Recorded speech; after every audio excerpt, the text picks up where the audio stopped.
নমস্কাৰ প্ৰিয় দৰ্শক, মই মীৰাই আপোনালোকক স্বাগতম জনাই আজিৰ ভিডিঅ'টি আৰম্ভ কৰিবলৈ ওলাইছোঁ। প্ৰিয় দৰ্শক, আপোনালোকে জানে যে শিৱ পূজাত চম্পা আৰু কেতেকী ফুল নিষিদ্ধ। কিয় জানেনে? আহকচোন আজি তাৰ বিষয়ে আলোচনা কৰোঁ।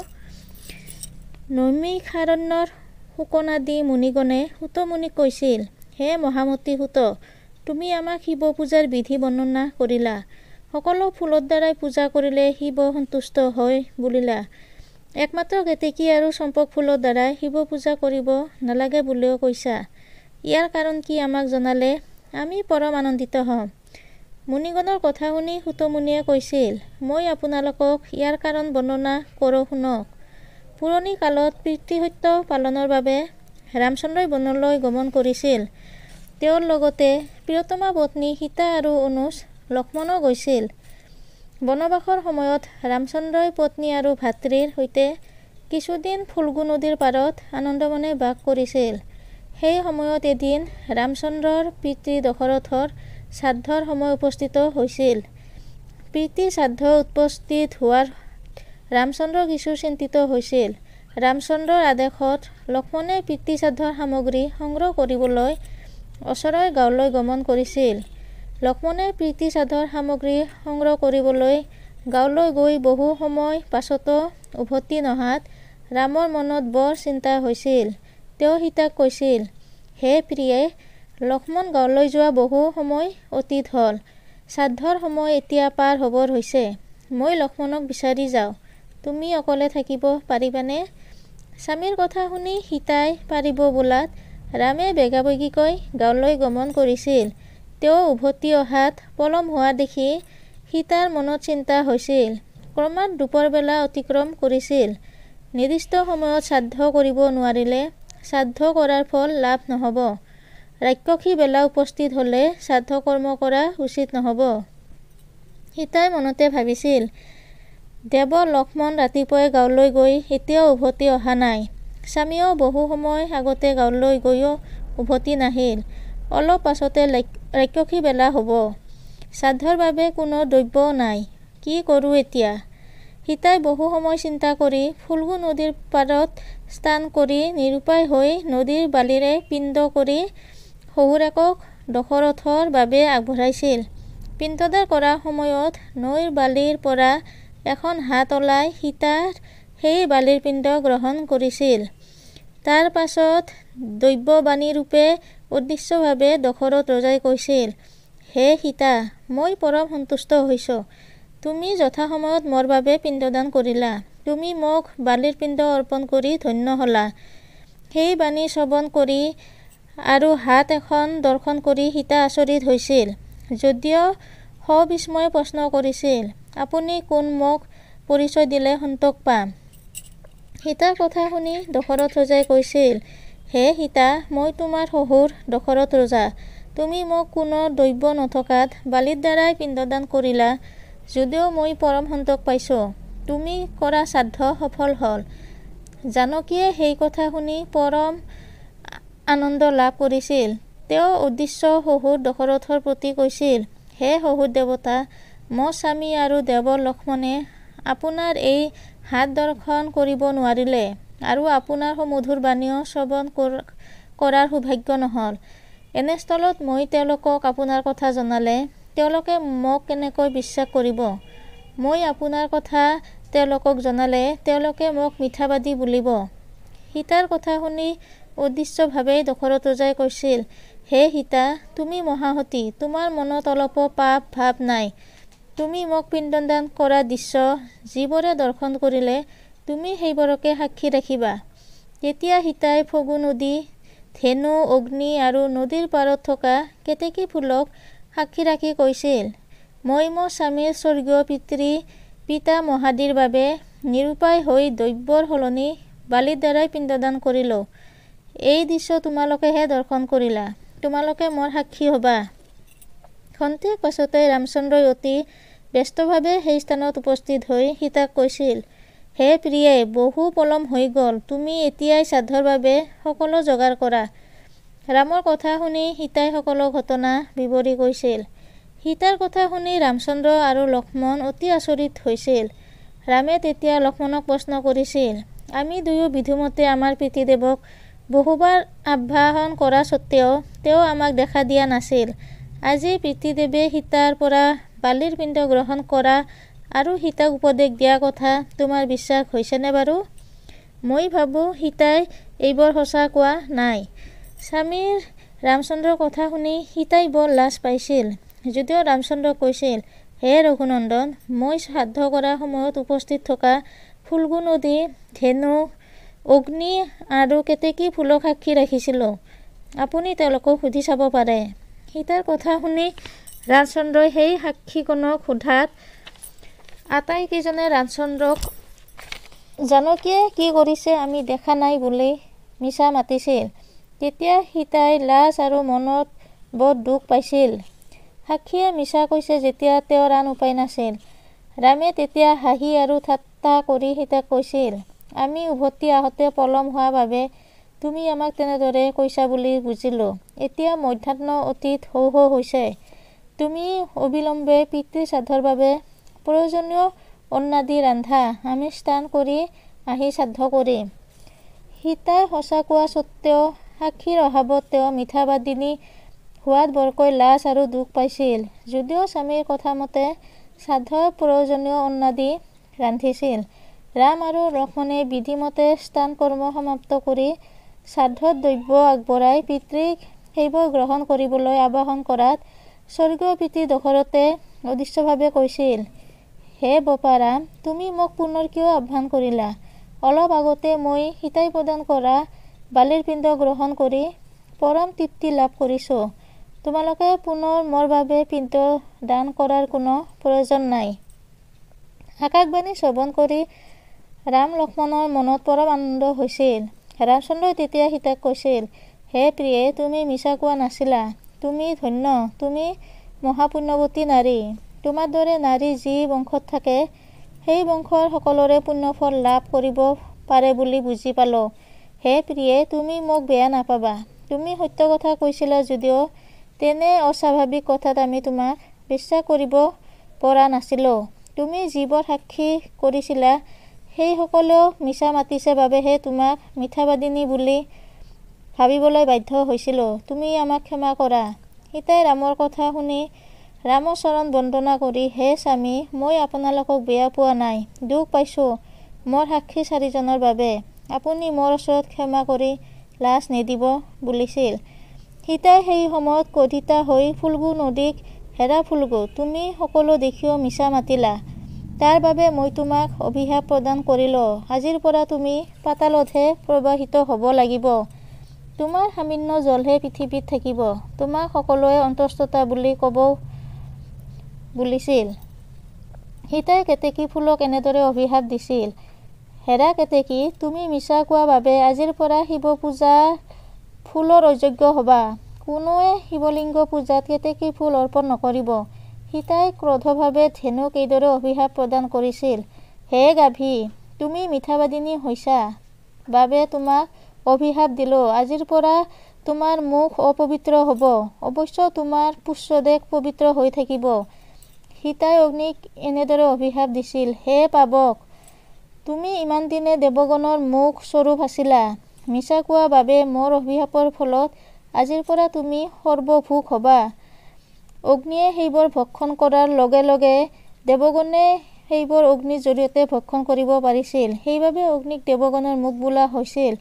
সীতাৰ অভিশাপৰ ফলত মিছা কোৱা দোষৰ বাবে পাছলৈ অগ্নিয়ে ভাল বেয়া সকলো দ্ৰব্য ভক্ষণ কৰিবলৈ বাধ্য হৈছিল।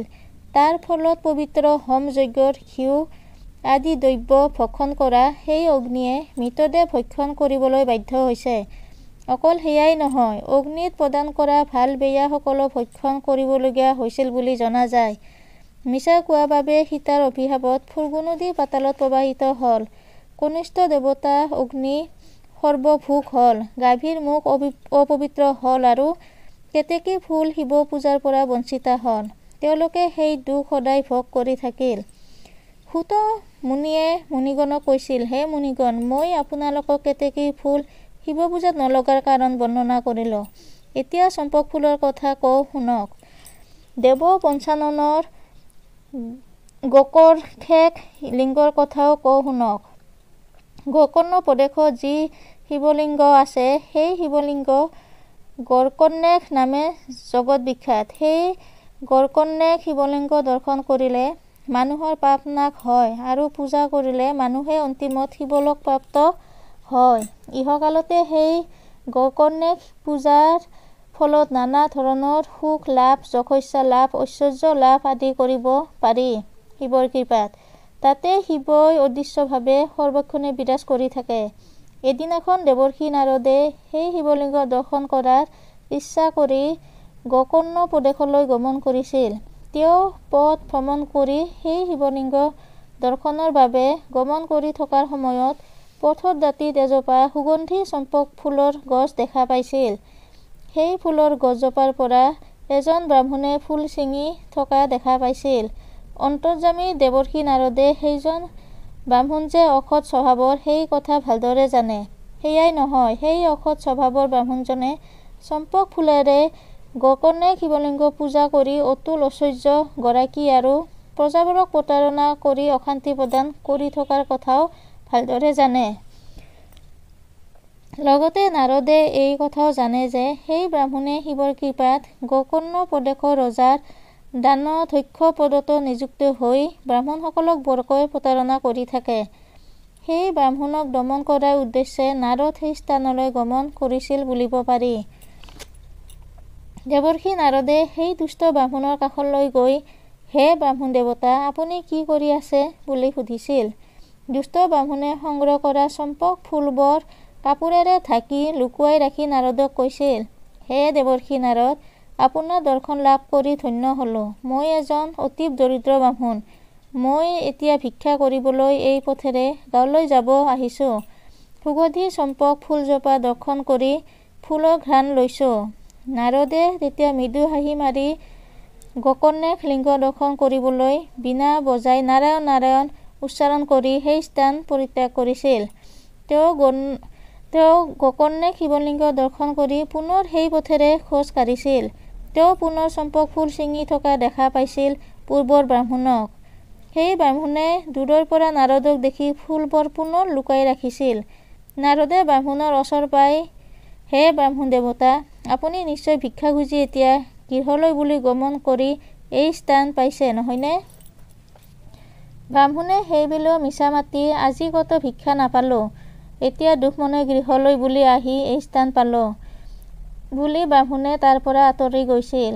মিথ্যাবাদী ব্ৰাহ্মণৰ কথাত প্ৰমাণ কৰিবলৈ দেৱৰ্ষি নাৰদে হেৰা চম্পক, সেই ব্ৰাহ্মণে তোমাৰ গছৰ পৰা কিমান সংখ্যক ফুল ছিঙি নিলে কোৱাচোন বুলিছিল।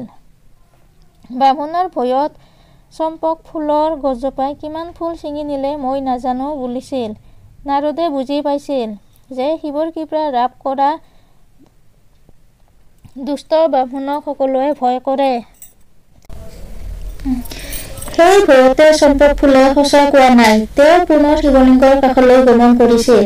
তেওঁ গৈ গোকৰ্ণেশ শিৱলিংগত 100 চম্পক ফুল দেখা পাইছিল আৰু আন এজন ব্ৰাহ্মণে ভক্তিভাৱে শিৱলিংগ পূজা কৰি থকা দেখা পাইছিল।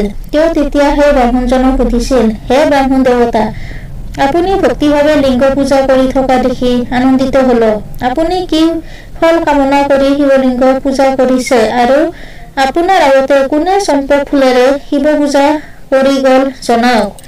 দেৱৰ্ষি নাৰদৰ কথা শুনি সেই ব্ৰাহ্মণজনে কৈছিল, মই পৰম মুক্তিৰ কামনা কৰি এই শিৱলিংগ ভক্তিভাৱে পূজা কৰি আছোঁ। মোৰ আগতে এজন ব্ৰাহ্মণে চম্পক ফুল লিংগত অৰ্পণ কৰি গুচি গল।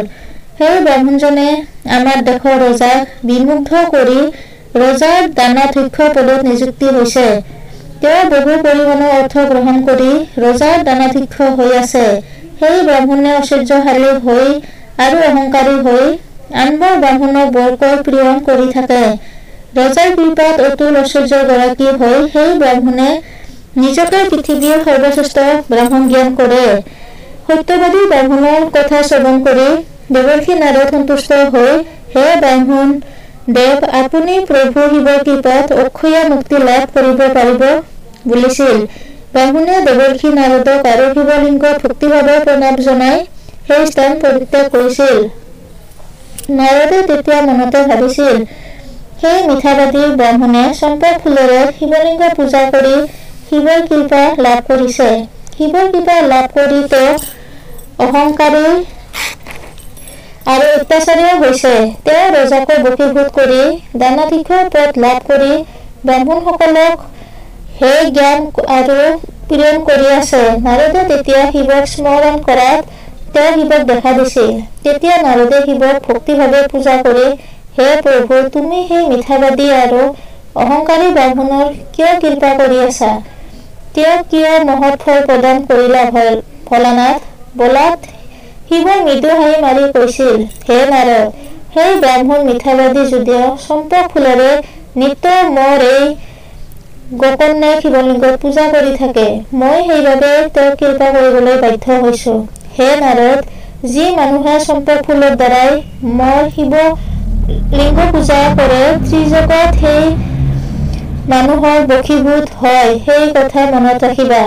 সেই সময়তে এজনী ব্ৰাহ্মণী শিৱলিংগৰ ওচৰত উপস্থিত হৈছিল। শিৱ অদৃশ্য হৈছিল যদিও নাৰদ অদৃশ্য হোৱা নাছিল। ব্ৰাহ্মণীয়ে কান্দি কান্দি শিৱলিংগক প্ৰণাম জনাই কৈছিল, হে মহেশ্বৰ, তুমি অন্তৰ্যামী ভগৱান, তুমি আমাৰ দুখৰ কথাও জানা। হে প্ৰভু, মিঠাবাদী ব্ৰাহ্মণে আমাৰ সকলো হৰণ কৰিছে, তুমি তাৰ বিচাৰ কৰি শাস্তি প্ৰদান কৰা প্ৰভু।